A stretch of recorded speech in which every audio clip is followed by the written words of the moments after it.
Hey everybody, CJ Fedora back at it with another reaction video, and it's once again from the master of scary content, Mr. Nightmare.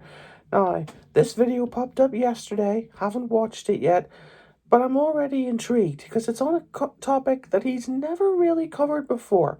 So this one should be interesting. So presenting to you, from Mr. Nightmare, 3 nightmarish true honeymoon stories.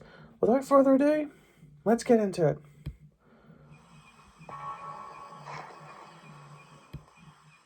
These are 3 honeymoon stories.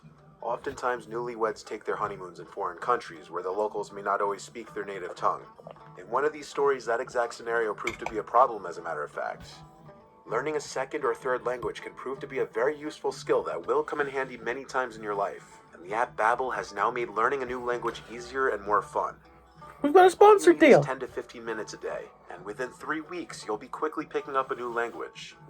Unlike other language apps and websites that may teach you robotic phrases that not even natives may use, Babbel thrives on preparing you for conversational language that you will be able to use in the real world. Also, be sure to check out Babbel Live, where you can also take online classes in real time for a more personal approach. Right now, if you buy 6 months, Babbel is offering you an additional 6 months for free. Check the link in the description. This might not be useful for me because I don't intend on going anywhere at the moment. Story number 1 by Nate Daniels. Here we go. For my wife and I's honeymoon, we went to Hawaii. Our hotel was on Maui, which we heard was the best island for couples and honeymoons. The hotel was on the beach, and every night they'd have torch shows, luau's, and other kinds of live entertainment. During the first few days, we did a lot of drinking and restaurant hopping. On our 4th day, we wanted to explore one of the jungle hiking trails, as there are a bunch on the island. You're and it was messing on our up. bucket list for the trip. We drove our rental car a long drive to the nearest parking lot to PPY Trail, a long scenic trail in the bamboo forest in the jungle.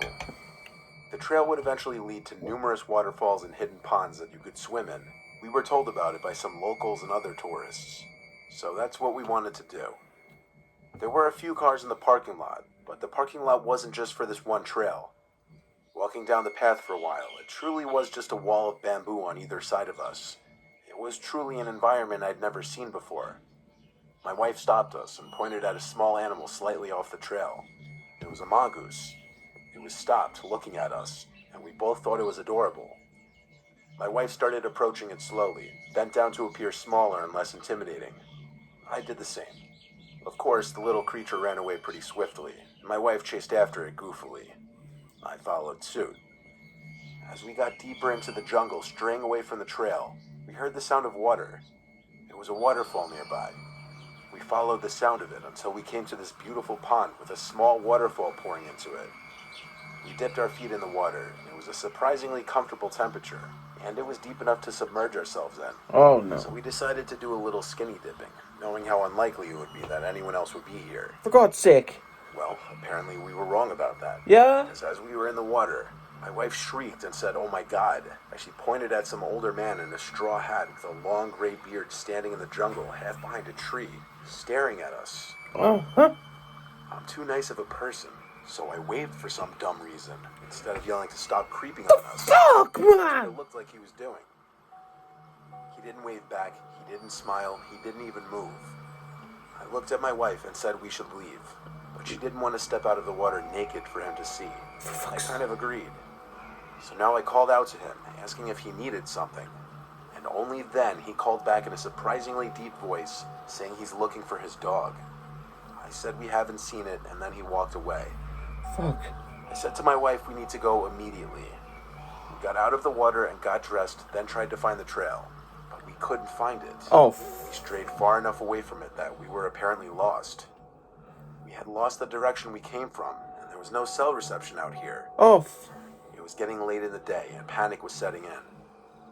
By the time the sun was setting, my wife was in tears. All the while, as it got darker and darker, we felt as though we were being followed, hearing footsteps every now and then. It reached the point where the jungle was completely dark now, and we had to use our flashlights on our dying phones. But when we heard footsteps coming from behind us again, I whispered to my wife to turn it off to not reveal ourselves. We felt like we were being followed for hours. After turning out the lights, it was pitch black for a second, until my eyes started adjusting to the darkness. As soon as that happened, I noticed the figure about 10 feet away, and it was slowly creeping closer. Fuck. I backed away slowly as I pushed my wife behind me. I said, "What do you want?" in a very nervous voice. My wife apparently didn't see him, because she turned her phone's flashlight back on and aimed it at the figure, feeling it to be that old man with a straw hat and beard holding a hacksaw. We both screamed. My wife let out a scream of fear while I screamed, "Go, go, go," to her. We ran through the jungle without any lights. There was just enough light to barely see where we were going. You're gonna lose each other. We ran and ran and ran, thankfully wearing sneakers and hiking attire. Eventually I got cell reception, so we followed the map back to the parking lot we came from, which took a good 10 to 15 minutes of running. We made it back to the car, and at that point, it felt like we were given a new chance at life. The next day, we went straight to the Maui Police Department and reported the whole incident in an attempt to warn other tourists who may be visiting that specific trail. After that, we tried the best we could to continue our honeymoon, but it definitely put a damper on things. Yeah, you think? God damn. Story 2 by Corey A. Oh, God. My honeymoon was in Sicily. Our hotels were in Palermo, Cefalu, and Messina in that order. While in Messina, we did most of the sightseeing at sites like Taormina. Messina was packed with beautiful old architecture and museums to explore, which is what my wife Patricia and I enjoy the most. Messina is a port-heavy city, and like the rest of Sicily, there are a lot of English-speaking tourists, but also a lot of Italian-speaking locals. We don't really speak any Italian beyond maybe an elementary level.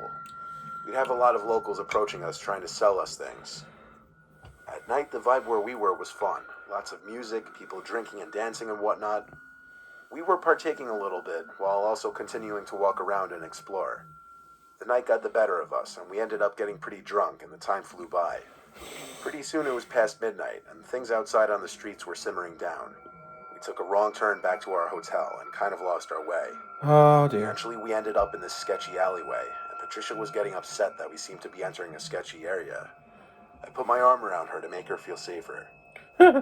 Suddenly some guy came up to us obnoxiously close, speaking Italian like a machine gun. So quick we couldn't even attempt to understand any words. We couldn't tell if he was angry or concerned, but he seemed frantic. He kept saying this word, phantasma. At that moment, I didn't know what that word meant. I pushed the guy out of our faces and walked Patricia and I quickly out of the alleyway. He yelled more stuff at us in Italian. I didn't understand a single word of it. As we got away from him, I googled what the word phantasma meant, because it was the only word that he kept repeating that stood out. It's gonna be ghost or something, isn't it? It means ghost, and when we found that out, we looked at each other. I couldn't help but nervously laugh to try to get Patricia to laugh as well, simply because it sounded ridiculous. We were in this dark, sketchy area of the city for sure. There didn't seem to be anyone else around. We'd normally call an Uber, but it's not even a thing in Sicily, so we had to walk it. I have to admit, I was probably as uncomfortable as Patricia, as we'd heard certain parts of the city were unsafe at night. There was this quiet woman's crying sound coming from behind us all of a sudden. No. We both heard it, and we both looked back. There was this young but freakishly tall woman about 10 yards away from us, walking slowly in our direction. Her face was buried in her hands. Her height was actually unnaturally tall. She looked taller than me. This is Lady Dimitrescu. It was so creepy that even Patricia, who was usually a sweet, nurturing person, whispered that we should get the hell away from her. Yep. Run! We jogged down this narrow street and turned left to another alleyway. We turned back again to the crying sounds. That woman was now at the end of this alleyway, just behind us, but still walking at the same slow speed, her face still buried in her hands. It felt like we were in this channel of alleyways and narrow one-way streets, and every time we turned, we'd still hear the crying behind us. It only stopped when we made it back to, I guess, what you'd call one of the main roads with other civilian traffic besides us. From there, we simply walked back to the hotel. Patricia kept insisting what we saw was a ghost, and every time she said it, it gave me chills. Yep. This story doesn't do it any justice in explaining just how disturbing seeing that tall, lanky woman walking towards us in that alleyway was. Not to mention that guy say the word ghost in Italian over and over. I'm not ruling it out as some kind of crazy over-the-top joke. For all I know, we ended up on some Italian YouTube prank channel. But Patricia insists on believing it was actually a ghost we saw. It still gives me chills thinking about that possibility. Just accept that there's just some things you just can't explain. That's the best way to put it. Story number 3, Anonymous. Christ, here we go.